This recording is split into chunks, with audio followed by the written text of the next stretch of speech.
কারণটা আল্লাহর ভাষায় হলো ইন্নাহু লা ইউফলিহুজ জালিমুন।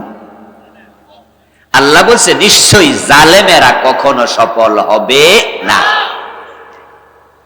এবার আপনারা বলুন তো, গত 15 বছরে তারা কি জুলুম করে নাই? অল্প না বেশি?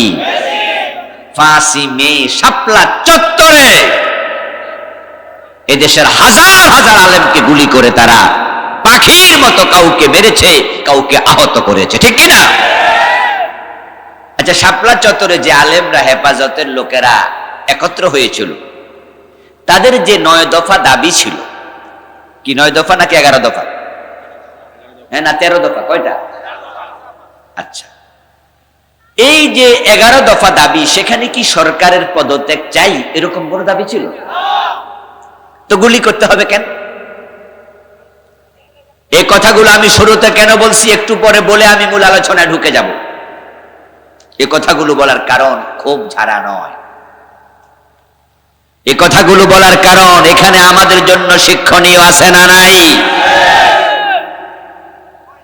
এই ঘটনা আমাদের শিক্ষা নিতে হবে। আমার বন্ধু দেখুন, যারা 11 দফা 12 13 দফা কয় দফা আমি ভুলে গেছি, হেফাজতের লোকেরা এসেছিল দাবি নিয়ে, তারা বলে নাই সরকারের পদত্যাগ চাই। তারা বলেছিলেন 1 নাম্বার দাবি সংবিধানে আল্লাহর উপর আস্থা এবং বিশ্বাস পুনঃস্থাপন চাই। বাংলাদেশের সংবিধানে ছিল আল্লাহর উপর আস্থা এবং বিশ্বাস, সংবিধানের মূলনীতি। 4টা মূলনীতির মাঝে এটা একটা ছিল। এই সরকার ওই মূলনীতিটা বাদ দিছে। আপনারা যারা ইসলাম মানেন, ঈমান আছে এমন প্রত্যেকটা মানুষ জবাব দিবেন যে দিবেন না, ঈমানের দাবি করা আপনার জন্য অমূলক।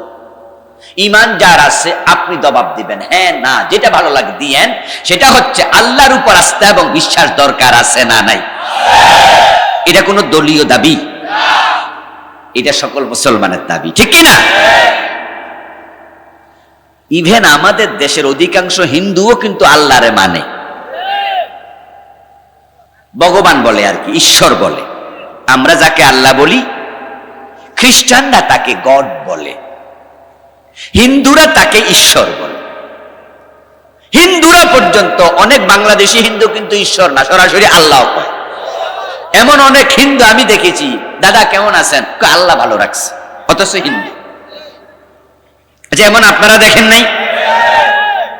তাহলে আল্লাহর উপর আস্থা এবং বিশ্বাস পুনঃস্থাপন, এটা কি রাজনৈতিক দাবি? তো গুলি করতে হবে কেন হুজুরদেরকে? গুলি করতে হবে কেন? আমার বন্ধু, এটা জুলুম। এই মানুষগুলো শাপলা চত্বরে গেল, প্রধানমন্ত্রী তখন বললে পারতেন হুজুরেরা আপনারা 8-10 জন বঙ্গভবনে গণভবনে আসেন, আপনাদের চায়ের দাওয়াত, কি কি দাবি আছে আমার কাছে একটু লিখিত দিয়ে যান। আমি তো একা দেশ চালাই না, আমার মন্ত্রী পরিষদ আছে, উপদেষ্টা মন্ডলী আছে, দলের সভাপতি মন্ডলী আছে, দলের স্টিয়ারিং কমিটি আছে, আমার এমপিরা আছে। আপনারা দাবিগুলো লিখিত দিয়া যান, 1 কাপ চা খাইয়া যান, এগুলো আমি বিবেচনা করব, করে যা বাস্তবায়ন করা দরকার আমি ওয়াদা দিলাম করব। তাহলে তো হেফাজতের হুজুররা সবাই বাড়ি চলে যেত, কোনো ঝামেলা হওয়ার কথা না। কিন্তু তিনি দাওয়াত দিলেন না, বরং গুলি চালাতে বললেন। যাদের বিবেক সামান্য আছে, মরে যায় নাই, তারা বোঝে শাপলা চত্বরে যে হুজুরদের বুকে গুলি চালাইলো, পুলিশ কি নিজে নিজে চালাইছে না উপর থেকে অর্ডার হয়েছে? যিনি অর্ডার দিলেন তিনি দেশ ছাইড়া পালাতে হয়েছে। আল্লাহ জালেমকে কখনো সফল হতে দেন না। আল্লামা সাইদি রাহিমাহুল্লাহ 13টা বছর আল্লামা সাইদিকে জেলখানার ভিতরে তারা রাখলো। যাদের সামান্য বুঝ আছে তারা একটু জবাব দিয়েন, আল্লামা সাইদিকে যে অপরাধে জেল দিল, ফাঁসির অর্ডার দিল, আল্লামা সাইদি কি আসলে দর্শনকারী ছিলেন? উনি মানুষ খুন করতে পারেন? ডিরেক্ট মিথ্যা মামলায় উনাকে ফাঁসির অর্ডার দিল। যখন দেখা গেল অনেক মানুষ রাস্তায় নেমেছে, গুলি করে 100-র উপরে মেরে ফেললো। তারপর সরকার ভাবলো ফাঁসির অর্ডার তো দিলাম, কার্যকর করবো কেমনে? অর্ডার শুইনা যদি 100-র উপরে গুলি করে মারা লাগে, রাস্তা ব্লক, গাছপালা কাইটটা পাবলিক রাস্তা ব্লক করে দিয়েছে। যেদিন ফাঁসিটা দিমু সেদিন সামলামু কেমনে? তাই বেবি সিন্তুনার ফাঁসিটা কমাইয়া আমরণ জেলখানা দিয়া দিল, আমরণ কারাদণ্ড, 13টা বছর জেল খাটলেন। আল্লামা সাইদির উপর এটা কি জুলুম নয়? ইন্নাহু লা ইউফলিহুজ জালিমুন। আমার আল্লাহ 1450 বছর আগে বলছে, শোনো, জালেমরা কখনো সফল হবে না। জুনায়েদ বাবু নগরী রাহিমাহুল্লাহ, হেফাজতের সেক্রেটারি জেনারেল, মহাসচিব, বুড়া মানুষ, উনাকে রিমান্ডে নিয়ে পিটাইয়া 2টা হাঁটু অচল করে দিয়েছে। ও দোস্ত, এই দেশে আলেম ওলামারা মাইর খায় নাই, জেলে যায় নাই, বড় বড় আলেম খুব একটা বাদ নাই, প্রতিদিন মাইর খাইতো, জেলে যেত, টেনশন। এক সময় প্রবাদ ছিল, চোরের মনে পুলিশ, আর গত 15 বছরে প্রবাদ উল্টে গেছে, আলেম ওলামাদের মনে পুলিশ, ঠিক না? আমরা টেনশনে থাকতাম কখন জানি পুলিশে ধরে নিয়ে যায়। যে আলেমদের উপরে জুলুম হলো, ইসলাম ওয়ালাদের উপর জুলুম হলো, সাধারণ মানুষের উপর জুলুম হলো, আল্লাহ তাআলা বলেন, আর নয়, আর নয়, আর নয়। উমলি লাহুম ইন্না কাইদি মাতিন। আমি রশিতে ঢিল দেই, তবে আমার কৌশল বড় শক্ত। ইন্না বাতশা রাব্বিকা লাশাদীদ। ও নবী মুহাম্মদ সাল্লাল্লাহু আলাইহি ওয়াসাল্লাম, শুনে রাখুন, আপনার রবের ধরা বড় শক্ত। আল্লাহর কথা প্রমাণিতই হলো, তার ধরা ঠিকই শক্ত, তিনি ছাড় দেন, ছেড়ে দেন না। এই জন্য অগাস্টের 5 তারিখে এমন ভাবে ধরেছেন, 300 এমপি একসাথে পালাতে বাধ্য হলো। প্রধানমন্ত্রী একা পালায় নাই, আন্ডা বাচ্চা লইয়া পালাইছে। এবং তার বাবা, যিনি দেশের স্বাধীনতার স্থপতি, যিনি 7 মার্চের ভাষণ দিয়ে বলেছেন, এবারের সংগ্রাম স্বাধীনতার সংগ্রাম, এবারের সংগ্রাম মুক্তির সংগ্রাম। ওই বঙ্গবন্ধুর প্রতি দেশের পাবলিকের একটা সফট কর্নার ছিল, পার্সোনালি আমারও ছিল। যে লোকটা দেশটা স্বাধীনতার জন্য অনেক কষ্ট করছে, এটা অস্বীকার করি না আমরা। জাতীয় নেতা, বাংলাদেশে একজন রাজনীতিবিদের নাম লিখলো, তার নামটা আসবে। কিন্তু গত 15 বছরের জুলমের কারণে দেশের মানুষ ওদের উপর এত রাগান্বিত হয়েছে, উনার মূর্তিগুলার গলার মাঝে রশি লাগায় টাইনা মাটিতে শোয়াইছে। শুধু শোয়ায় নাই, ভিডিওতে দেখলাম কিছু মানুষ মাথায় উঠে প্রস্রাব করে দিয়েছে। করেনি? আপনারা দেখেননি? এটা ওদের প্রাপ্য রেজাল্ট। তাদের উপর এটা আল্লাহর গজব। 15টা বছর তারা আমাদেরকে দেশের 2য় শ্রেণীর নাগরিক বানিয়ে ফেলেছিল। তারা জমিনের মালিক হয়ে গিয়েছিল, আমরা ভাড়াটিয়ার মতো ছিলাম। মনে হয় শ্বশুর বাড়িতে আমরা ঘর জামাই, আমাদের কোনো শিকড় নাই। তারা শ্বশুর পক্ষ হয়ে বসেছিল। এই জন্য আল্লাহ রেগে গেলেন, খুব প্রকাশ করলেন যে না, আর সার নয়। এমন ধাক্কা দিলেন, এক ধাক্কায় সব শেষ। এখন বাংলাদেশের কোথাও দাঁড়াইয়া পরিচয় দেওয়ার সাহস করে না। গত 3 দিন 2 দিন আগে সাপলা চত্বরের দিকে যাইতেছিল, আবার সে 0 পয়েন্টে ফতে দইরা ফিডুনি খাইছে, ঠিক কিনা? জাতি এখন মাছ রাস্তায় উঠতে দেয় না। এখন পুরা বাংলাদেশ, টোটাল দেশের আবহাওয়াটা ইসলামের পক্ষে, ঠিক কিনা? কিন্তু হ্যাঁ, আমরা কিছু সমন্বয়হীনতা দেখছি। সরকার যারা চালাচ্ছে, ডক্টর ইউনূসের নেতৃত্বে, তারা কিছু নতুন নতুন উপদেষ্টা নিচ্ছে। সেখানে আমরা কিছুটা সমন্বয়হীনতা দেখছি, অশনি সংকেত দেখছি। গতকালকে 3 জন শপথ করেছে, তার মাঝে একজন সিনেমার পরিচালক, নাটকের পরিচালক আছে, যিনি সরাসরি শাহবাগী নাস্তিকদের পক্ষে ভূমিকা রেখেছেন। যিনি সিনেমা বানান, নাটক তৈরি করেন, স্বামী স্ত্রী দুজনে মিলে এদেশের যুব সমাজ বিধ্বংসী, চরিত্র বিধ্বংসী কাজ করে যাচ্ছেন দীর্ঘদিন ধরে।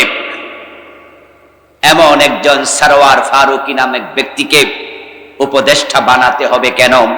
এই দেশে কি ডানপন্থী বুদ্ধিজীবীর আকাল যাচ্ছে, অভাব পড়েছে? আমরা ইউনূস সাহেবকে, ডক্টর ইউনূসকে বলতে চাই, এই জাতি আপনাকে সম্মানের সাথে এনে প্রধান উপদেষ্টার জায়গায় বসিয়েছে। ছাত্র জনতা বিপ্লবে রক্ত দিয়েছে, ডানপন্থীরা রক্ত দিয়েছে, আলেম ওলামারা রক্ত দিয়েছে, যারা শাহবাগের নাস্তিকদের পক্ষ নিয়েছে, এই জাতীয় রাম এবং বামদেরকে উপদেষ্টা বানানোর জন্য ছাত্ররা রক্ত দেয় নাই। কারা উপদেষ্টা হবে বিষয়ে আগে রুটিন ওয়ার্ক করুন, হোমওয়ার্ক করুন। যারা ডানপন্থী ইসলামপন্থী তাদের সাথে পরামর্শ করুন।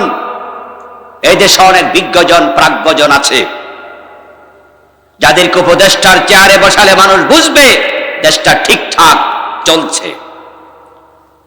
কিন্তু যদি এমন কেউ আসে যারা পতিত স্বৈরাচারের সাথে আগে সম্পৃক্ত ছিল, নাস্তিকদের সাথে সম্পৃক্ত ছিল, রাম বামদের পক্ষে ছিল, তাহলে ছাত্র জনতা প্রয়োজনে আবার বিপ্লবের ডাক দেবে, আর আমরা তাদের পক্ষ হয়ে প্রয়োজন রাস্তায় আবার নামতে বাধ্য।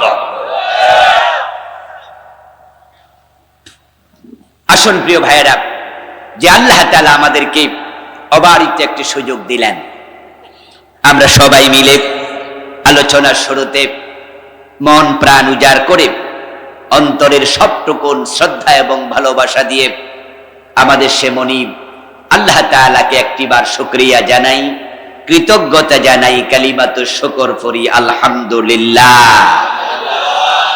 প্রিয় দিনী ভাইয়েরা, আমি আপনাদের সম্মুখে পবিত্র কোরআন মাজিদ থেকে সূরাতুন নহলের 106 নম্বর আয়াতে কারিমা তিলাওয়াত করেছি। প্রিয় নবীজি সাল্লাল্লাহু আলাইহি ওয়াসাল্লামের পবিত্র মুখনসৃত একখানা ছোট্ট হাদিসে নববী পাঠ করেছি। আল্লাহ তাআলা তৌফিক দান করলে এখান থেকে কিছু কথা বলবো ইনশাআল্লাহ। সূরাতুন নহলের 106 নম্বর আয়াতে কারিমাতে আল্লাহ তাআলা বলছেন, মান কাফারা বিল্লাহি মিন বাদি ঈমানিহি, যে ব্যক্তি ঈমান আনার পরে আল্লাহর সাথে কুফরি করে। কথা শুনেন কিন্তু বুঝেন, ঈমান আনার পরে আল্লাহর সাথে কুফরি করে, এই শব্দের মাঝে কি বোঝা যায়? ঈমান কি সুপার গ্লু দিয়ে চিরস্থায়ী ভাবে লাগানোর জিনিস, নাকি মাঝে মাঝে ছুটেও যায়? ইয়েস, ঈমান আনার পরে যে কুফরি করে, এই শব্দ দ্বারাই বোঝা যায় ঈমান ছুটে যাওয়ার সম্ভাবনাও আছে। তাই ঈমানওয়ালা যারা, তাদের জন্য এই আয়াতে কিছু গুরুত্বপূর্ণ মেসেজ আছে, তারা একটু মনোযোগ দেবেন। আমার রব কুরআন মাজিদে মুমিনদের জন্য এই কিতাবকে নসিহতের কিতাব হিসাবে উপস্থাপন করেছেন। তিনি বলেছেন এটার নাম জিকির। এ কোরআনকে বলছেন জিকির। ওয়ামান আরাদা আন যিকরি ফাইন্না লাহু মাঈশাতান দানকা। আল্লাহ তাআলা বিভিন্ন জায়গায় কোরআনকে বলেছেন উপদেশের কিতাব, নসিহতের কিতাব। এই আয়াতের শুরুতে কি চমৎকার শব্দ বললেন, যারা ঈমান আনার পরে কুফরি করে। এরপরে একটু দয়া দেখালেন, ইল্লা মান উকরিহ, তবে যদি কাউকে কুফরি করতে বাধ্য করে সে ভিন্ন। পিস্তল হাতে নিলাম, পিস্তল হাতে নিয়ে আপনার বুক বরাবর ধরে কিডন্যাপার গ্রুপ দূরে কোথাও নিয়ে বলছে, ও বেটা তুই বল আল্লাহ মানি না, না বললে গুলি করে দেব। আল্লাহ মানি না এ কথা বলা কি কুফর নয়? কুফর নয়? আল্লাহ বলে ওই টাইমে যদি জীবন বাঁচানোর জন্য এই লোকটা বলে আল্লাহ মানি না, তাহলে আমি আল্লাহ তাকে কাফের হিসাবে গণ্য করব না। ওয়া কলবুহু মুতমাইন্নুম বিল ঈমান, তখন আমি তার কলবের দিকে তাকায়া দেখব। মুখে বলছে আল্লাহ মানি না, কারণ পিস্তল ধরছে তো, না বললে গুলি করে দেবে, কিন্তু তখনও আমারে বান্দার অন্তরে আমি আল্লাহ আছি। আল্লাহর দয়া কত দেখেন।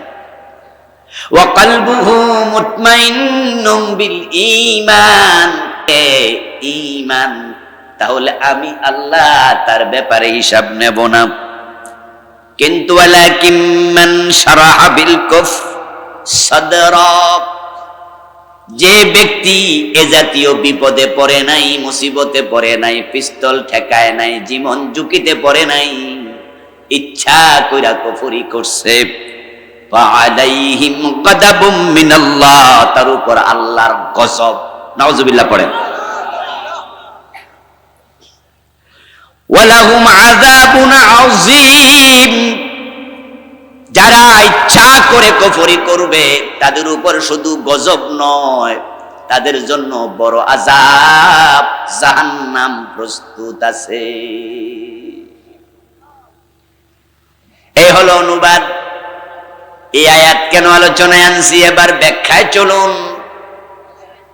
আমার দোস্ত, লোভে পড়ে দুনিয়ার পার্সোনালিটি, ব্যক্তিত্ব, আত্মসম্মানের কারণে কুফরি করবে, ক্ষমতার লোভে, অর্থের লোভে কুফরি করবে, শিরিক করবে, এমন মুসলমানের সন্তানও আছে। ও প্রিয় ভাইরা, যদি আপনি কুফরি করেন, ঈমান আনার পরে শিরিক করেন, আপনার উপর আল্লাহর গজব, আপনার জন্য জাহান্নাম। যদি আল্লাহর গজব থেকে বাঁচতে চাই, জাহান্নাম থেকে আমরা বাঁচতে চাই, তাহলে কোনদিন কুফরি এবং শিরিক করা যাবে না। অথচ রাসূলুল্লাহ সাল্লাল্লাহু আলাইহি ওয়াসাল্লাম বলেছেন, কিয়ামতের আগে কুফরি অনেক বেড়ে যাবে। আল্লাহর হাবিব বলেছেন, তাকুনু বাইনাস সাআতি ফিতান, কিয়ামত যখন আগাবে, কিয়ামতের আগে ফিতনা বের হবে। হালকা করে, তাকুনু বাইনাস সাআতি ফিতানুন, কিয়ামতের আগে ফিতান হলো ফিতনার বহু বচন, অনেক ফিতনা বের হবে। যেমন সূর্য ডুবে গেলে চারদিক থেকে আঁধার ডেকে আসে, অন্ধকার নেমে আসে, কিয়ামতের আগে ডানে বামে সামনে পিছে সব দিক থেকে ফিতনা বের হবে। ওই ফিতনার সময় রেজাল্ট কি হবে?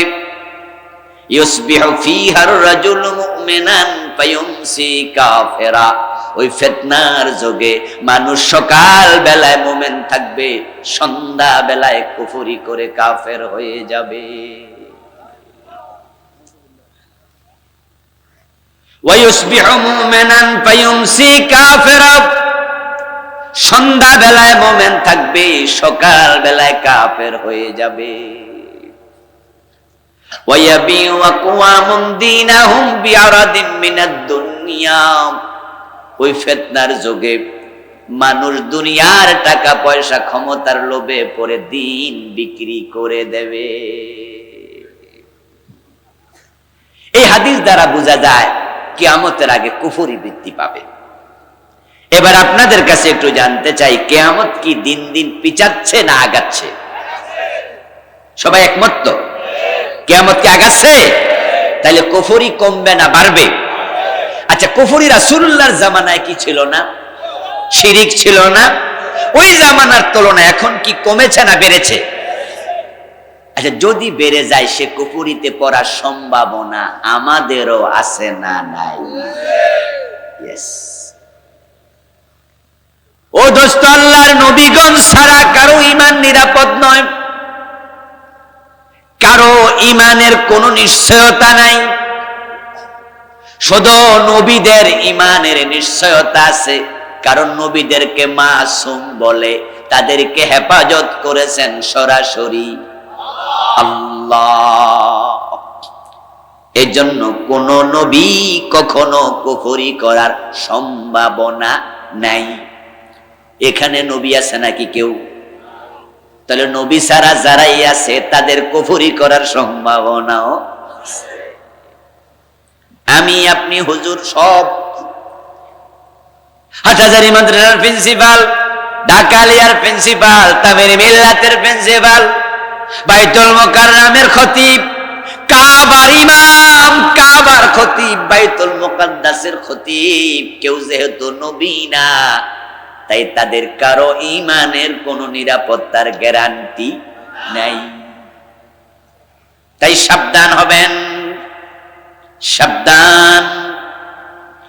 অথচ বাংলাদেশের লোকেরা ঈমানের ব্যাপারে সবচেয়ে বেশি গাফেল, তাই তারা হাসতে হাসতে কুফরি করে। এই বইটা আমি লিখেছি কিছুদিন আগে, এটাতে আমি 56টা কুফরি লিখছি। আশ্চর্য হবেন, এমন কুফরি সমাজে অ্যাভেলেবেল চলছে। ঈমান যে আপনার নাই আপনি বোঝেনই না, এটা যে কুফর আপনি বুঝেনই না। যেমন ধর্মনিরপেক্ষতাবাদ কুফরি মতবাদ। আমাদের দেশে যারা রাজনীতি করে, ইসলামী রাজনীতি ছাড়া যত রাজনীতি সবগুলো ধর্মনিরপেক্ষ, সবগুলো কুফরিতে ডুবে আছে। ইসলামী রাজনীতির বাহিরে যত রাজনীতি, আমি দলের নাম কইলাম না, সব গড় ফত্তায় বলে দিলাম, সবগুলো কুফরিতে আছে। ধর্মনিরপেক্ষতা যদি কুফরি মতবাদ হয়, মাইকের আওয়াজ কাছে গেলে বাড়ে না কেন? মুখে লাগাইলে যেন বাড়ে আওয়াজ। ধর্মনিরপেক্ষতা যদি কুফরি মতবাদ হয়, তাহলে মতবাদ যে বিশ্বাস করবে সে কাফের হবে। এখন 53 বছর ইসলামী দল ক্ষমতা চালায় না ধর্মনিরপেক্ষরা দেশ চালায়? এই 53 বছর ইসলাম ওয়ালারা ক্ষমতায় আসছে নাকি? একদিন ইসলাম দিয়ে দেশ চলছে? ইসলামের বাহিরে কুফরি ছাড়া আছে কি? ইসলামের বাহিরে কুফরি ছাড়া আছে? আল ইসলামু হাক্কুন, এরপরে কি? ওয়াল কুফরু বাতিল। ইসলাম হলো হক, আর ইসলাম বাদ দিলে কুফর যেটা বাতিল। রাস্তা মাত্র দুটা, তৃতীয় কোন রাস্তা নাই। ফারীকুন ফিল জান্নাতি ওয়া ফারীকুন ফিস সাঈর। রাস্তা একটা গেছে জান্নাতের দিকে, আর একটা মাত্র আছে, ওইটা গেছে কই? এই দুই রাস্তার মাঝখানে তৃতীয় কোন রাস্তার নাই। কি পরিমাণ মানুষ যে কাফের আপনি কল্পনা করতে পারবেন না। এজন্য প্রিয় নবীজি সাল্লাল্লাহু আলাইহি ওয়াসাল্লাম 1450 বছর আগে বলছেন, ইয়াতি আলান নাসি জামানুন ইয়াজতামিউনা ফিল মাসাজিদ লাইসা ফীহিম মুমিনুন। এমন একটা জামানা আসতেছে, আসবে, যে জামানার মানুষগুলো জামাতের সাথে মসজিদে নামাজ পড়বে, অথচ ওই মসজিদে একটারও ঈমান থাকবে না, সবগুলো বেঈমান কাফের, অথচ নামাজ পড়ে 5 ওয়াক্ত। এমন একটা জামানা আসবে, আমার রাসূলের কথা মিথ্যা হবে না। এবার আপনাদের আইডিয়াটা একটু শুনবো, বলুন তো সে জামানা কি আসবে না এসে গেছে? এসে গেছে। নাউজুবিল্লাহ। কুফরির জামানা। ও প্রিয় ভাইরা, কুফরি করলে ঈমান যায়, এটা ঈমানের বিপরীত। এখন মানুষ কুফরি করবে কেন? কুফরি করবে মানুষ 3 কারণে। মূলত 1 নাম্বার কারণ আল্লাহ মাপ দিছে, সেটা হলো বাধ্য হয়ে। যদি কেউ কাউকে মেরে ফেলার জন্য তলোয়ার হাতে নেয়, পিস্তল ঠেকায়, তাহলে সে কুফরি করতে পারে জান বাঁচানোর জন্য। এটা যদি হয় তার অন্তরে ঈমান আছে, তাই আল্লাহ এই কুফরিকে মাফ দিয়ে দেবেন। ইল্লা মান উকরিহা, এই ঘোষণা আল্লাহ নিজে দিয়েছেন। আল্লাহ না করুক, যদি আমাদের এখানে আমরা আজকে যারা আছি, এখান থেকে কাউকে যদি কিডন্যাপাররা পৃথিবীর কোন এক দেশে বেড়াইতে গেছেন, যে দেশে অধিকাংশ হিন্দু, বৌদ্ধ, কাফের, এমন দেশ আছে না? যেমন নেপালে ঘুরতে গেলেন, আপনি হিমালয় দেখতে গেলেন, ওখানে নামার পরে দেখলেন যে সে দেশে 100 জনের মাঝে 95 জন হিন্দু। পৃথিবীর একমাত্র হিন্দু রাষ্ট্র নেপাল। ওখানে আপনার দাড়ি টুপি দেখা আপনারে ওরা বুঝা লাইছে, আরে এটা তো মুসলমান। হিন্দুদের মাঝে উগ্রবাদী আছে না? আসেনি? আসেনি? মুসলমানদের মাঝেও কিছু উগ্র, সব ধর্মে কিছু লোক উগ্র আছে যারা সীমা লঙ্ঘন করে।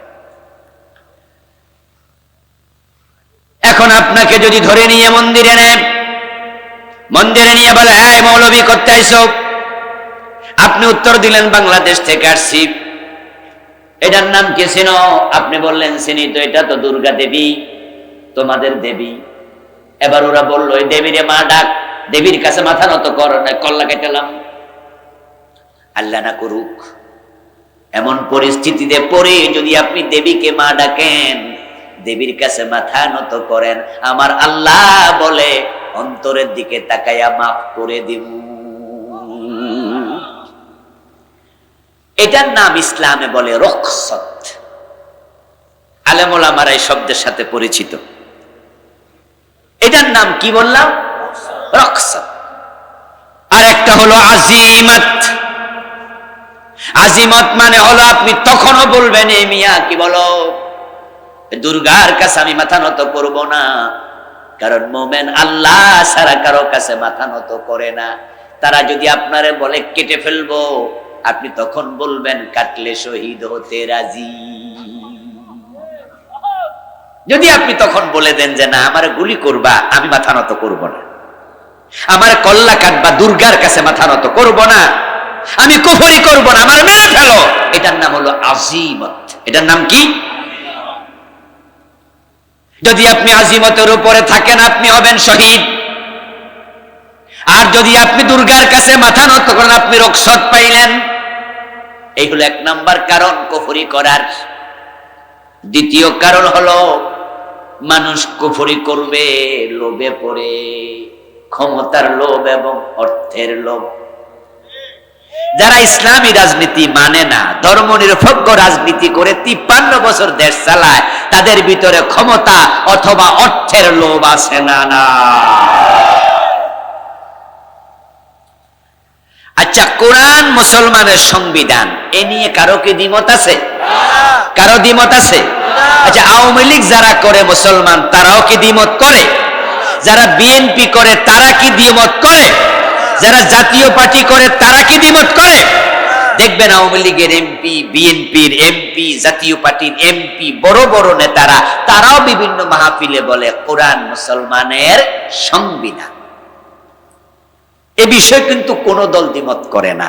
এবার বলুন তো, যারা এই কথাটা বলে তারা কি কোরআন দিয়া 53 বছর দেশ চালাইছে? এখানে আর কোরআন মানে না, এটা হলো লোভের কারণ। কোরআন দিয়ে দেশ চালাইলে তো চুরি করতে পারবে না, চুরি করলে হাত কেটে দেয়া হবে। কোরআন দিয়ে দেশ চালালে তো আর আপনার কাবিখা খাওয়া যাবে না, টিয়ারের গম মারা যাবে না। কোরআন দিয়া দেশ চালাইলে দেশের টাকা লুটপাট করে কানাডায় বেগম পাড়া বানানো যাবে না। আমাদের 53 বছর যারা দেশ চালাইছে, এই 53 বছরের বড় বড় দলগুলোর নেতাদের, কর্মীদের সিনেমা হল আছে না নাই? আচ্ছা, কয়জন হুজুরের সিনেমা হল আছে? ইসলাম ওয়ালাদের সিনেমা হল নাই, থাকে না, এটা হয় না। তো যারা সিনেমা হলের মালিক তারা 3 দলের এক দলের কর্মী নেতা হবে। তারা কোরআনকে সংবিধান বলে, কিন্তু কোরআনের আইনে দেশ চালায় না। কারণ তাদের লোভ আছে, তারা জানে কোরআনের আইনে দেশ চললে সিনেমা হল থাকবে না। কোরআনের পক্ষে আসলে লোভ তাদেরকে বাধা দেয়, ক্ষমতার লোভ, অর্থের লোভ বাধা দেয়। কিন্তু তারাও বুঝে কোরআন সংবিধান। রাসূল মুহাম্মদ সাল্লাল্লাহু আলাইহি ওয়াসাল্লাম 10 বছর মদিনার প্রেসিডেন্ট ছিলেন। ওই 10 বছর তিনি মন মতো দেশ চালাইছেন না কোরআন মতো। এটা কি আমাদের দেশের ওই নেতারা জানে না? তো তারা 53 বছর কোরআন দিয়ে কেন দেশ চালাইলো না? উত্তর একটা, তাদের ক্ষমতা এবং অর্থের লোভের কাছে পরাজিত হইয়া তারা আল্লাহর কোরআনের বিপরীতে ব্রিটিশ আইনে চালায়, কুফরি করছে লোভের কারণেই। ধর্মনিরপেক্ষতা কুফর, ব্রিটিশ আইন কুফর, ওই কুফরি করছে লোভে পড়ে। আমার প্রিয় ভাইরা, রাসূলুল্লাহ সাল্লাল্লাহু আলাইহি ওয়াসাল্লাম যখন হুদায়বিয়ার সন্ধি করে আসলেন, হুদায়বিয়ার সন্ধির পরে যখন মক্কার কাফেরদের সাথে মুসলমানদের যুদ্ধ আপাতত বন্ধ হয়ে গেল, প্রিয় নবীজি সাল্লাল্লাহু আলাইহি ওয়াসাল্লাম এই সুযোগটাকে কাজে লাগানোর জন্য পৃথিবীর বিভিন্ন বড় বড় দেশের রাজাদের নিকট ইসলামের দাওয়াত নিয়ে দূত পাঠাতে শুরু করলেন।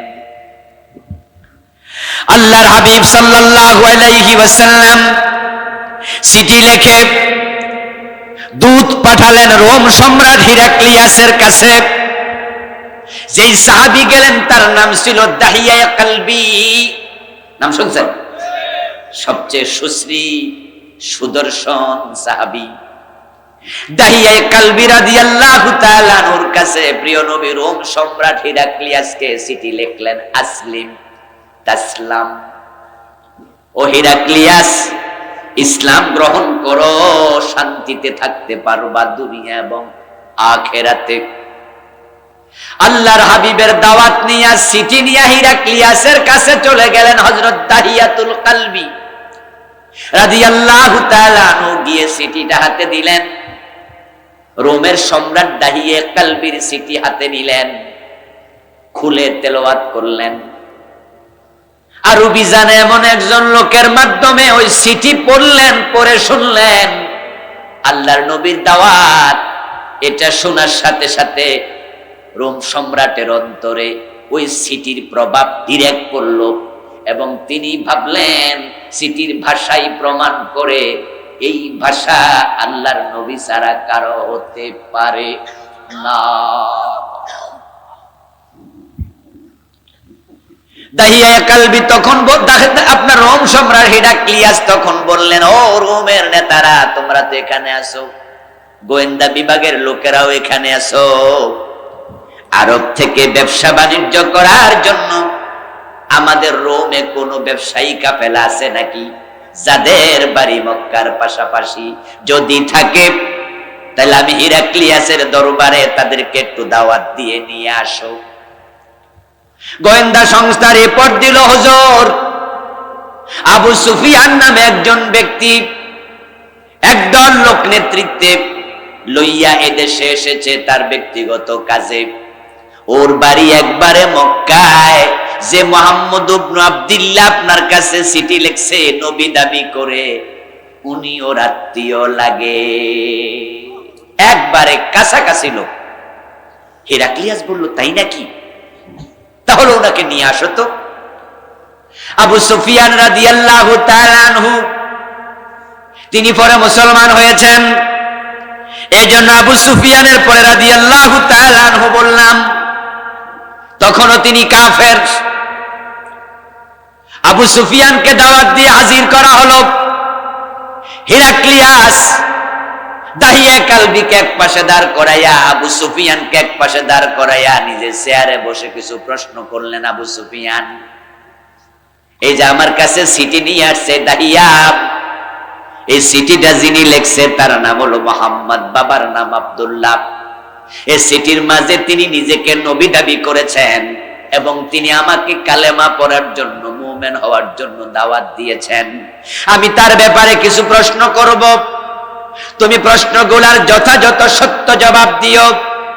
আর সেখানে উপস্থিত অন্য লোক যারা ছিল তাদেরকে হিরাক্লিয়াস বলতেছে, আবু সুফিয়ান যদি কোনো মিথ্যা জবাব দেয় তাহলে তোমরা তার কথার প্রতিবাদ করিও, কোনো মিথ্যাকে তোমরা প্রশ্রয় দিও না। এবার আবু সুফিয়ানকে তিনি প্রশ্ন করতে থাকলেন। আবু সুফিয়ান প্রশ্নের জবাব দিতে থাকলো। সহিহ বুখারীতে লম্বা হাদিস এসেছে। জবাব যখন শেষ হয়ে গেল, এবার হিরাক্লিয়াস বলতেছে, ফাইন্নাহু নাবিয়্যুন, আমি জবাব শুনে এবং ওই মুহাম্মাদের চিঠি পড়ে বুঝেছি নিশ্চয় সে আল্লাহর নবী। না না, সুবহানাল্লাহ হইল না। এতগুলো মানুষ সুবহানাল্লাহ জোরে বলা যায় না? হ্যাঁ, বুঝবেন আমার আলোচ্য বিষয় হলো কুফরি মানুষ কেন করে? লোভে লোভে অর্থ এবং ক্ষমতা। 53 বছর যারা দেশ চালাচ্ছে তারা জানে নবী মুহাম্মদ কোরআন দিয়ে চালাইছে, জানে না তা নয়। তারা জানে কোরআন সংবিধান, তারা জানে ইসলামে আছে শান্তি। কারণ 92 জন তো মুসলমান শতকরা, জানার পর ইসলাম মানে না। ক্ষমতার লোভ তাদেরকে কাফের বানিয়ে রাখছে, কুফরিতে ফেলে দিয়েছে। সেখান থেকে উঠে আসা দরকার আছে না? না, তাদের মাঝে আপনারাও অনেকে আছেন ওই দলের ভোটার, ওদের সাপোর্টার আছেন না? এখনো ইসলামী দলকে ভোট দেন না, তাদের পক্ষে কাজ করেন না, অথচ আপনিও নামাজি, আপনিও হাসি, আপনিও গাছি। কান খুলে শুনুন, আপনি নামাজি, কিন্তু তাদের সাথে থাকলে আপনি কাফের নামাজি। কারণ ধর্ম নিরপেক্ষতা কুফরি, কোনো সন্দেহ নাই। ধর্ম নিরপেক্ষতা কি আমি একটু পরে বলবো। অনেকে তো বোঝেনি না, বলেন দা আমি ধর্ম নিরপেক্ষ কই? না না, আমি তো ধর্মের পক্ষে। কারণ আপনি সেকুলারিজম বোঝেন না কিন্তু ভোট দেন, আপনি সেকুলারিজম বোঝেন না কিন্তু সাপোর্ট করেন। আচ্ছা, না বুঝা বিষ খাইলে কোনো অসুবিধা নাই, ঠিক না? আছে আছে। হ্যাঁ, আমাদের কাছে তালাকের মাসলা জানার জন্য অনেক আসে। এমন তালাক দাতাকেও আমি পেয়েছি 3 তালাক না, বউরে 5-7টা তালাক মারছে। বলো হুজুর মেজাজ খারাপ আছিল তো, তাই রাগ উঠছে, তালাক গইনা দিছি না হুজুর, 8-10টার মিস হইব। তা আমি বললাম যে ভাই তাহলে আপনি কি চান, এখন কি চান? সত্য কথা বলছি ভাই, আমার কাছে মাসলা নিতে এসে বলো হুজুর রাগ উঠছিল তো এই জন্য গইনছি না, 8-10টার মিস হইত। তা আমি এখন কি চান? বলো হুজুর এই বউ আসলে এত খারাপ না, ওই দিন একটু মেজাজ টেজাজ খারাপ করে লাইছিল তো, এখন আমি এই বউ নিয়ে ঘর করতে চাই। আমি বললাম যে ভাইজান একজন বউ তার স্বামীর কাছে কয়টা তালাক পায়? কয় হুজুর 3টা। তা আপনি তো কইছেন গণেন মনেন নাই, এর মানে কয়টা দিছেন গণিনি না, 8-10টা হবো। তো আপনার কাছে কি তালাক আর পাইব? কয় না। তো তালাক দিলে বউ হালাল থাকে? কয় না। তো এখন আসছেন কেন? হুজুর তালাক যে 3টা দিলে তালাক হয় এই তো জানি না, 8-10টা তো আরো পর। হুজুর আমি জানতাম যে বউ তালাক দিতে হলে তালাক নামায় ডিভোর্স পেপারে সাইন করা লাগে। তা আমি তো সাইন করি না, আমি তো রাগ গিয়া তালাক মুখে না দিছি, মুখে দিলি যে তালাক হয় এই মাসলাই তো জানি না। আচ্ছা, শরীয়তের বিধান কি উনি না জানার কারণে চেঞ্জ হয়ে যাবে?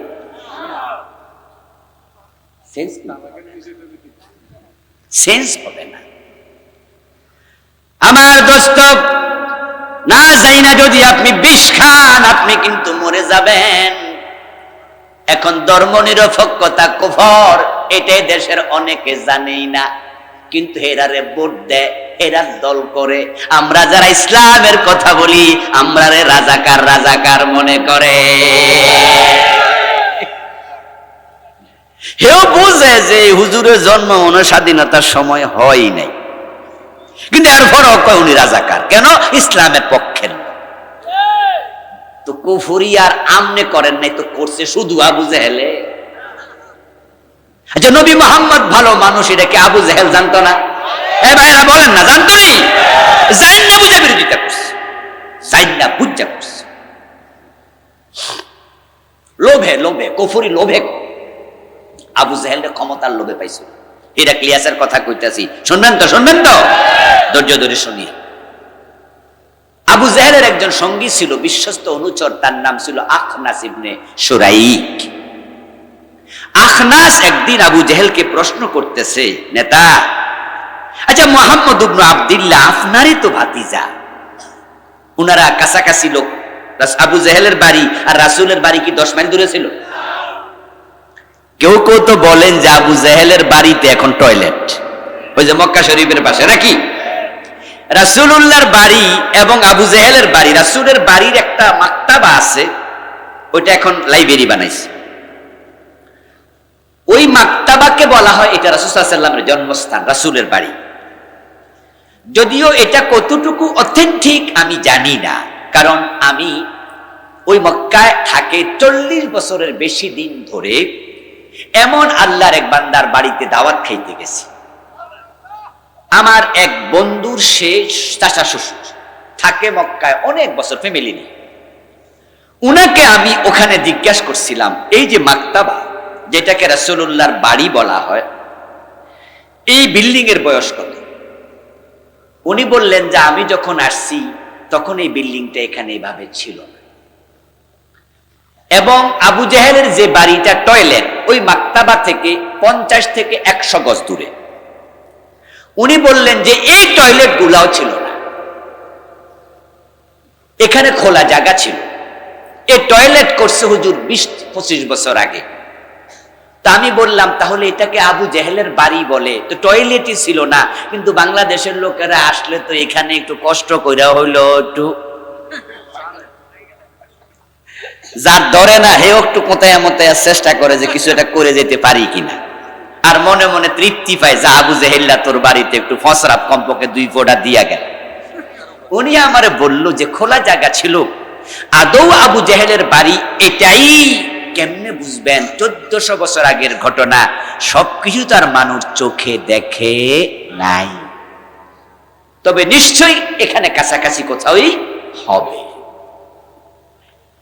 আমার বন্ধু তাহলে যেটা আছে অথেন্টিক কিনা সে বিষয়ে একটু কথা বললাম, কারণ আলেম ওলামারা নিশ্চিত না হয়ে কথা বলা ঠিক না। আমিও বলে ফেলতে পারতাম ওই মাকতাবাটা রাসূলের ঘর, আজকে টয়লেটটা আবু জেহেলের বাড়ি, আর আপনারাও শুনে করতেন যে ঠিক আছে। কিন্তু আমি যার থেকে জেনেছি সে 40 বছর আগ থেকে থাকে, সে বলতেছে খালি ছিল, এখন না সেখানে টয়লেট। যাই হোক, তবে কাছাকাছি কোথাও। দূরত্ব হলো আবু জেহেলের বর্তমান যে টয়লেট বাড়িটা আর মাকতাবায়ে, আপনার মাকতাবাটা রাসূলের ঘর 100 থেকে 50 গজ, তাহলে প্রতিবেশী না? আখনাস বলতেছে, নেতা মুহাম্মদ ইবনে আব্দুল্লাহ তো আপনার ভাতিজা, চাচতো ভাই ছেলে, খালতো ভাই ছেলে, এক এলাকার মানুষ। 40টা বছর কোলে ফিটে করে আপনারা মানুষ করছেন, দেখেছেন এই লোকটা পুরা জীবনে একটা মিথ্যা কথাও বলে নাই। কিন্তু যে মাত্র সে দাবি করলো সে আল্লাহর নবী, আপনারা যাকে আল্লাহ আমিন বললেন আর সাদিক বললেন, আজকে তাকে মিথ্যাবাদী বলছেন। আমি আপনার কাছে আজকে গোপনে জানতে চাই, এখানে আপনি আর আমি ছাড়া কোনো মানুষ নাই। আসলে কি মুহাম্মদ ইবনে আব্দুল্লাহ মিথ্যাবাদী? আসলে কি আপনি মনে করেন সে মিথ্যুক? আবু জেহেল বলতেছে, আখনাস এমন প্রশ্ন করলি রে, পাবলিকে শুনলে উপায় নাই। বলে কেউ নাই, কেউ নাই, আপনি আর আমি ছাড়া কেউ নাই বলেন। আবু জেহেল জবাব দেয়, মুহাম্মদ ইবনে আব্দুল্লাহ জীবনে মিথ্যা বলে নাই, সে যে নবী এটাও মিথ্যা না। সুবহানাল্লাহ পড়েন, এটাও মিথ্যা। তো যদি মিথ্যা না হয় তাহলে যুদ্ধ কেন, ঝগড়া কেন, মারামারি কেন? ওকে জেলে ঢুকানোর ভয় দেখান কেন? ওকে এলাকা থেকে তাড়িয়ে দিতে চান কেন? যদি সে সত্যবাদী হয় তাহলে তার কথা মেনে নিলে তো হয়। তখন আখনাস ইবনে সুরাইককে আবু জেহেল জবাব দেয়, বেটা এই বুঝ যদি তোর থাকতো তাহলে মক্কার নেতা আমি না হইয়া তুই হইতি। বলে নেতা বুঝটা কি? বুঝটা হলো মুহাম্মদকে যদি আমি রাসূল মানি তাহলে এখন থেকে আমি হব কর্মী, সে হয়ে যাবে নেতা। ঝামেলা হলো ক্ষমতা, কারণ মক্কায় সবাই আমারে নেতা কয়। এখন আমি যদি হেরে নেতা ক্ষমতা আমার হাতে কি আর থাকবে? আখনাস বলে, ও এখন না বুঝছি বিরোধিতার মূল কারণটা কি। এবার আপনারা বলুন তো, যে দুইজন সেখানে গোপনে গোপনে গল্প করছে, দুইজন ছাড়াও তাদের কথা শোনার জন্য আরেকজন আছে না নাই? চিৎকার দিয়া বলুন তিনি কে? যেখানে মানুষ দুইজন, আল্লাহ বলে আমি তৃতীয় জন। যেখানে মানুষ তিনজন, আল্লাহ হলেন চতুর্থ জন। নাহানু আকরাবু ইলাইহি মিন হাবলিল ওয়ারিদ, আল্লাহ বলে আমি তোমার শাহরগের চেয়ে আরো নিকটে আছি। আখনাস ইবনে সুরাইক এবং আবু জেহেলের গোপন কথা যখন শেষ, আল্লাহ জিবরিল আমিনকে পাঠাইয়া দিলেন, যাও যাও জিব্রাইল এই নিউজটা আমার নবীকে দিয়ে আসো। কারণ মক্কার লোকেরা প্রিয় নবীজিকে মিথ্যাবাদী বলে, গণক বলে, জাদুকর বলে, কবি বলে। রাসূল কি মনে কষ্ট পায় না? এই ভাইরা বলেন না, মনে কষ্ট পায় না? আচ্ছা, আপনারা যদি মুখের উপর কেউ বলে তুমি মিথ্যু, আপনার চেহারা কি খুশিতে জলজল করবে না কালো হয়ে যাবে? আপনি বলবেন যে কি বললা, কি বললেন? ও ভাই, যদি আমারে আপনারা কেউ বলেন যে হুজুর আপনি মৃত্যু, আমার চেহারাটা কালো হয়ে যাবো না? আমি কষ্ট পাবো না? আল্লাহ জিবরিল আমিনকে পাঠালেন, যাও কোরআনের আয়াত লইয়া যাও যাও। জিবরিল আমিন কোরআনের আয়াত লইয়া নাজিল হয়ে গেলেন, ইন্নাহুম লা ইউকাযযিবুনাক ওয়ালাকিন্নাল যালিমিনা বিআয়াতিল্লাহি ইয়াজহাদুন। আওয়াজ দিয়া বলেন সুবহানাল্লাহ। আল্লাহ তাআলা আয়াত পাঠালেন, ইন্নাহুম লা ইউকাযযিবুনাকা। ও নবী, একটা দারুণ খবর আছে। এই খবরটা হলো তারা আসলে আপনারে মিথ্যাবাদী মনে করে না। যদি আপনার মুখের সামনে কইয়ালায় তোমার নবী মানি না, তুমি মিথ্যু, এটা আসল কথা না। আসলটা আজ্জা কইছে লুকায় লুকায়। ওয়ালাকিন্নাজ যালিমিনা বিআয়াতিল্লাহি ইয়াজহাদুন। বরং এই জালেমগুলোর সমস্যা হলো তারা আল্লাহর আইন মানতে রাজি হয় না। আবু জেহেল জাইনা বুঝা ইসলামের বিরোধিতা করছে ক্ষমতার লোভে পড়ে। আচ্ছা, ইসলাম যে সত্য ধর্ম বাংলাদেশের নেতারা জানে না? জোরে বলেন, ইসলামে যে শান্তি আছে, উন্নতি আছে, সমৃদ্ধি আছে, কোরআনে শান্তি আছে, এটা কি নেতারা জানে না? তো তারা কেন কোরআনের আইন চায় না?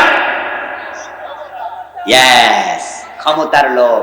তারা জানে কোরআনের আইনে যদি চালু হয়ে যায় তাদের সিনেমা হল থাকবে না, তাদের সুদী ব্যাংক থাকবে না, তাদের মদের লাইসেন্স বাতিল করে দেয়া হবে, মদ খাইলে 80 বেত দিয়ে চামড়া তুলে ফেলা হবে।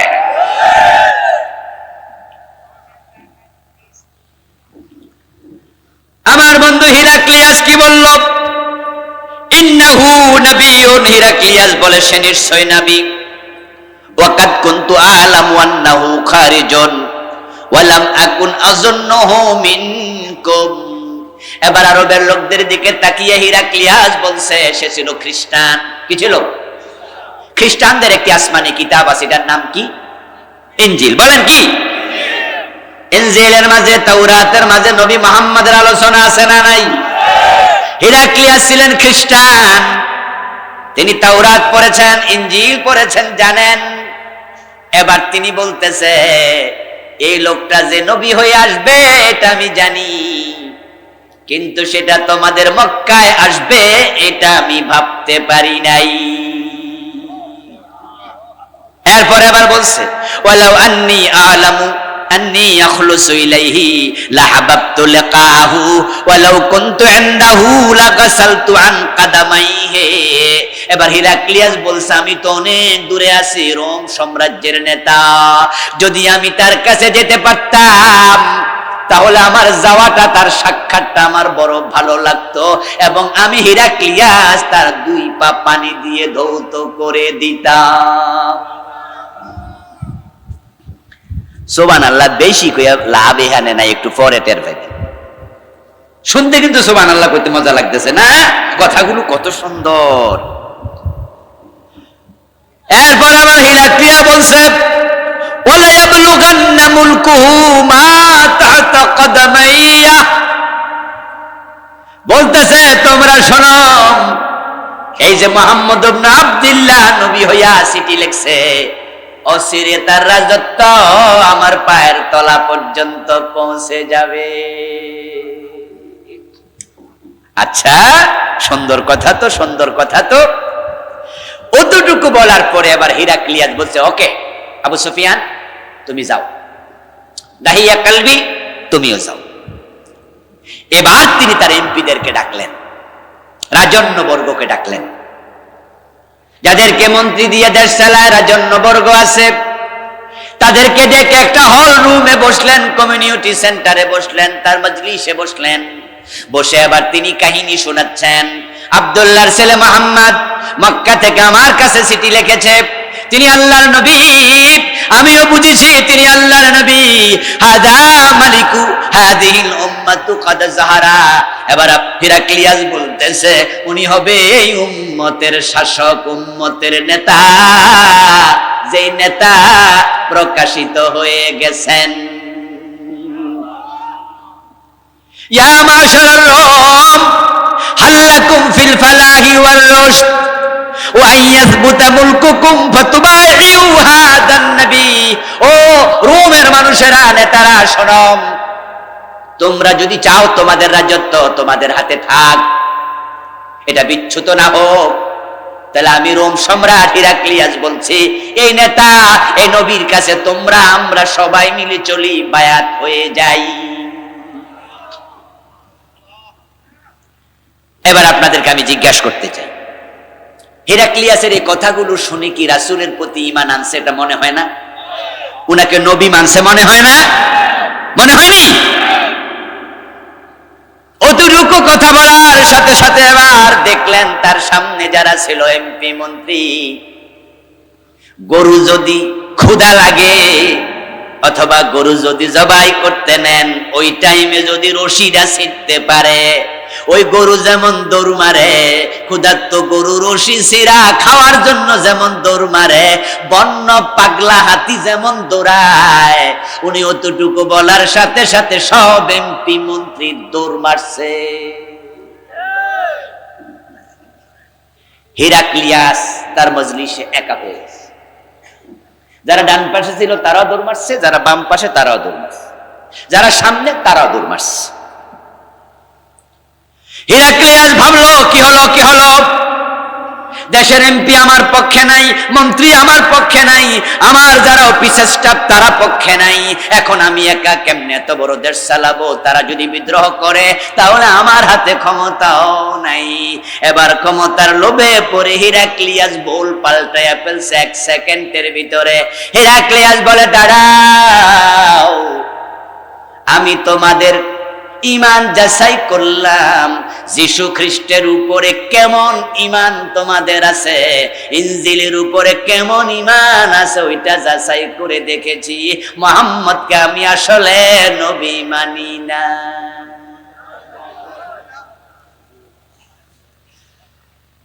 এত কিছু সুবহানাল্লাহ কইছিলেন, এটার কি হবে? এটা ও বন্ধু, আসলে সুবহানাল্লাহ বলার মতো ঘটনাই তো ছিল, কিন্তু ক্ষমতার লোভে পইরা হিরাক্লিয়াস ঈমান হারায়া ফেললো। ঈমান আনেও নাই, আনার একটা অবস্থা হয়েছিল, কিন্তু দুনিয়ার ক্ষমতার লোভের কাছে পরাজিত হইয়া কাফের থেকে গেল। এই হিরাক্লিয়াস ইসলামের বিরুদ্ধে যুদ্ধ পর্যন্ত করলো। নবী মুহাম্মদ সাল্লাল্লাহু আলাইহি ওয়াসাল্লামের জীবনের শেষ দিকে 8ম হিজরিতে থেকে তাবুকের যুদ্ধে হিরাক্লিয়াস সেনাবাহিনী নিয়ে রেডি হয়েছিল। আমার নবী তাবুক পর্যন্ত 30 থেকে 40,000 মুজাহিদ নিয়ে পৌঁছে গিয়েছিল। হিরাক্লিয়াস 30,000 মুজাহিদের খবর শুনে যুদ্ধ করতে আর আসে নাই, পালিয়ে চলে গেছে। কাফের অবস্থায় মৃত্যু হয়েছে। যে হিরাক্লিয়াস নবীর এত প্রশংসা করলো, তার ক্ষমতার লোভ তাকে কাফের বানায়া রাখলো।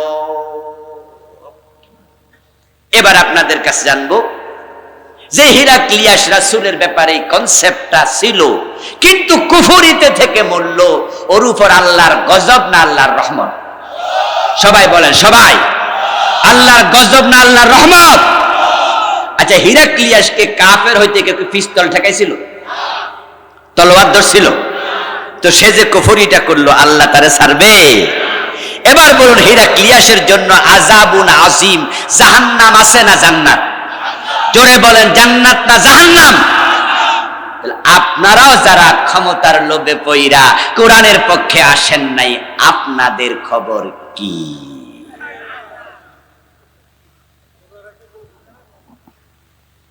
ওয়াজ কি আর বেশি দরকার আছে? আর লাগে না, আর লাগে না। ওই যে প্রিয় নবীজি বলে গেছেন, নামাজ পড়বে 5 ওয়াক্ত ঈমান। আরেকটা সমস্যা, তিনটা কারণ মৌলিক বলেছি। একটা হলো পিস্তল ঠেকানো, আর একটা হলো ক্ষমতা এবং অর্থের লোভ। তৃতীয় কারণ হচ্ছে পার্সোনালিটি, ব্যক্তিত্ব। এই ভাই, ইসলাম লাগবে, আপনি বোঝেন না? কয় হ্যাঁ বুঝি না মানে মিয়া কি কোন, আমি ইসলাম মানি না, আমি কোরআন শরীফ পড়ি, রমজান মাসে 1 খতম দিই, বুঝো তুমি, অর্থ সহ। তো আপনি যদি অর্থ সহ পড়েন, হ্যাঁ 70 রাকাত তাহাজ্জুদ পড়ে, কি আসেনি? আসেনি? ওইখানে থাইকেই পড়ে, মানে এই কোডে আইসা না, ধর্ম নিরপেক্ষতার কোর্টে থাইকে পড়ে, ঠিক কি না?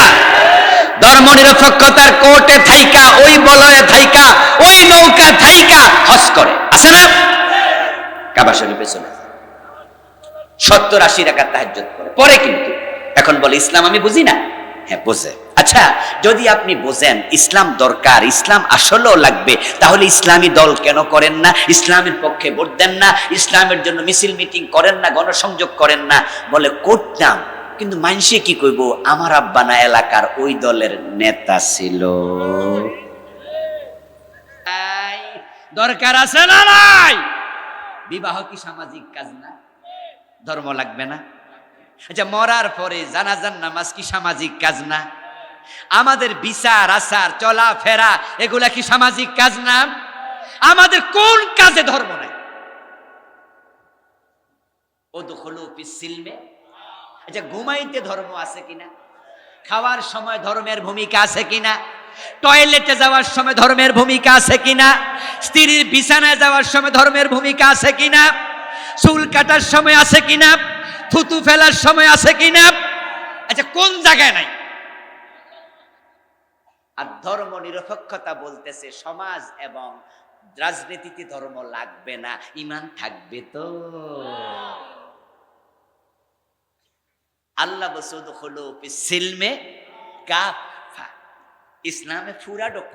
ওরা কই না না, রাজনীতি হবে ধর্মমুক্ত। এজন্য আমরা যারা ধর্মের কথা বলি, তারা আমাদেরকে বলে আমরা নাকি ধর্ম ব্যবসায়ী। আলেম ওলামাদেরকে, ইসলামী দলওয়ালাদেরকে বলে ধর্ম নিয়ে রাজনীতি করো কেন?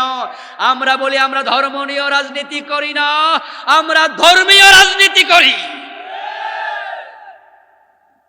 আমাদের জীবনটাই ধর্ম দিয়ে চলে, ঠিক কি না?